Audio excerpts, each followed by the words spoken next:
भारतीय संस्कृति की दृष्टि में संघर्षों के सोपानों पर चढ़कर सफलता पाने वाले को हम युवा कहते हैं।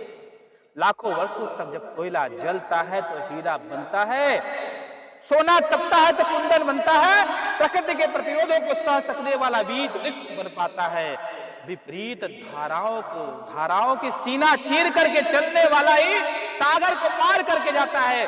उसी का नाम युवा है, उसी का नाम संघर्ष है और उसी का नाम परिणाम है।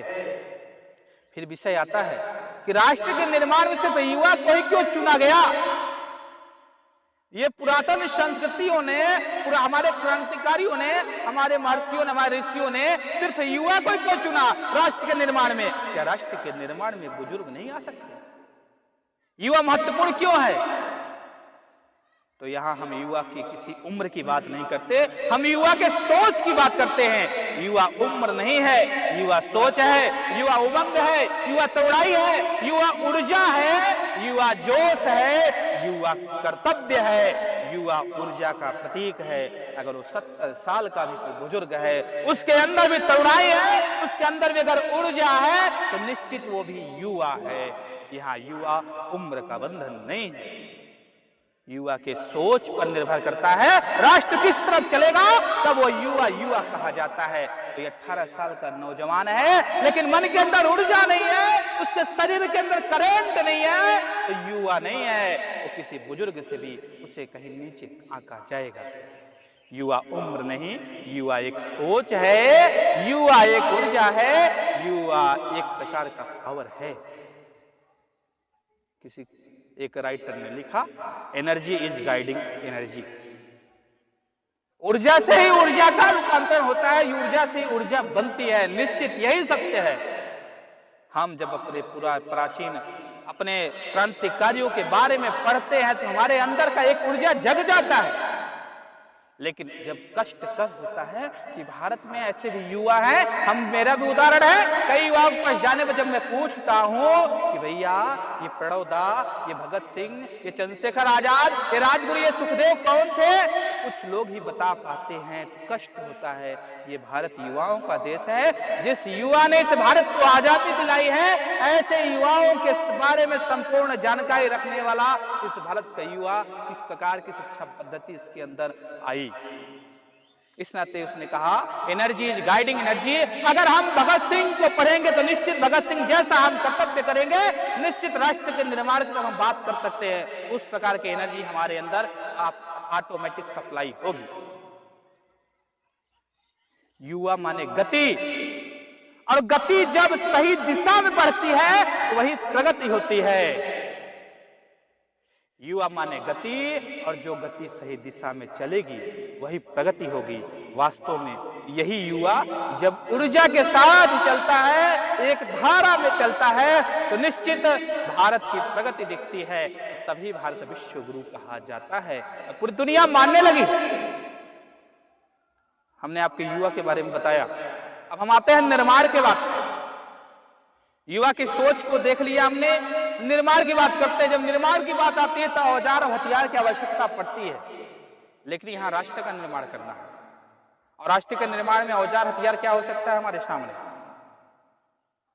दो प्रकार के शब्दों की चर्चा करूंगा। पहला है मजदूर, दूसरा है परिश्रम। मजदूर जब काम करता है, गड्ढा खोदता है, गड्ढा खोदता है, गड्ढा खोदता है, लेकिन उसे मजदूरी के बाद, गड्ढा खोदने के बाद उसे क्या मिलता है? उसे उपार्जन मिलता है, उसे वेतन मिलता है। लेकिन जब परिश्रम की बात आती है, परिश्रम के अंत में ध्येय मिलता है, ध्येय की प्राप्ति होती है। मजदूरी के अंत में सुख तो मिलेगा, लेकिन परिश्रम के अंत में ध्येय मिलेगा। उस ध्येय की प्राप्ति के लिए हम सब काम करने वाले लोग हैं। उस ध्येय के लक्ष्य को प्राप्त करने के लिए सबसे पहले चाहिए क्या?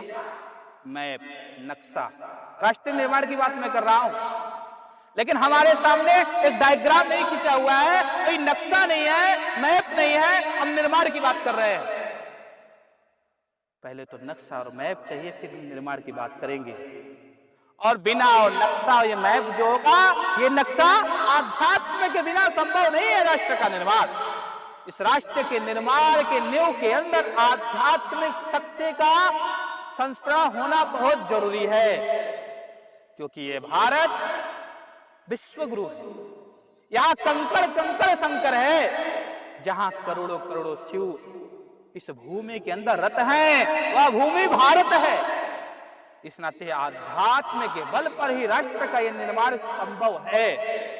वास्तव में यही यथार्थ है, यही सत्य है। इसी यथार्थ सत्य को लेकर विवेकानंद चले, शिकागो जाकर के भारत का दर्शन करा दिया पूरी दुनिया को। इसी आध्यात्म के बल पर ये हम आप नहीं पूरी दुनिया जानती है। भगवा वस्त्र पहन करके जब शिकागो के आंदोलन में घुसता है, लोग हंसते हैं, लेकिन वो भगवाधारी वस्त्रधारी एक नौजवान, एक युवा भारत का जब जा करके उस अंग्रेजों की धरती पर जब तहलका मचाता है, तो लोग जानते हैं वास्तव में ये भारत का जो आध्यात्म है ये कोई मामूली आध्यात्म नहीं है। वास्तव में राष्ट्र का निर्माण बिना अध्यात्म के संभव नहीं है। विचार करना पड़ेगा, आज के युवा अध्यात्म की ओर जा रहा है कि किधर जा रहा है? क्योंकि अध्यात्म ही इस देश का मर्म है, अध्यात्म ही इस देश की शक्ति है। जब वह शक्ति इकट्ठा होती तो महाशक्ति बनती है, और महाशक्ति बन करके पूरी दुनिया को बता देती है ये भारत विश्व गुरु है, था और रहेगा। इसी प्रकार हमने बात की है युवा निर्माण और नक्शे की। तीन बातें हमने आपसे किया, तीनों स्पष्ट हो गया कि बिना युवा के हम निर्माण नहीं कर सकते, और निर्माण बिना नक्शे के नहीं कर सकते। नक्शा कैसा होना चाहिए? आध्यात्मिक होना चाहिए, तब जाकर के ठीक प्रकार से निर्माण होगा। एक बहुत गहराई की बात है जो आपके सामने में रखने वाला हूं, तो ध्यान समझना पड़ेगा। वास्तव में राष्ट्र के निर्माण की बात कर रहे हैं, यहाँ किसी मकान की बात नहीं कर रहे हैं। और राष्ट्र के निर्माण को करने के लिए पूरा जीवन भी लग सकता है। तो जीवन क्या है? जीवन क्षणिक है।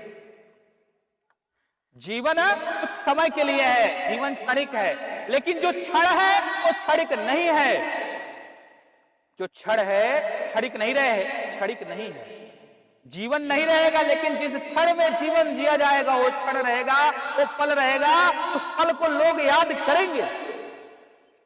जरा कल्पना करिए, जिस पल मृत्यु आए और आपके सामने दो दरवाजे हो, पहले दरवाजे पर मृत्यु खड़ी है और दूसरे दरवाजे पर जीवन खड़ा है। लेकिन मृत्यु क्या गुहार लगा रही है? मृत्यु गुहार लगा रही है, हे युवा, अगर तुम मुझसे वर्ण करोगे, तुम मुझसे विवाह करोगे तो राष्ट्र का निर्माण होगा। और जीवन क्या गुहार लगा रही है? हे युवा, तुम मुझसे शादी करोगे, तुम मुझसे वर्ण करोगे तो सुख सुविधाओं के बल पर अपने जीवन को व्यतीत कर पाओगे। अब कल्पना करिए, आपके सामने दो दरवाजे हैं।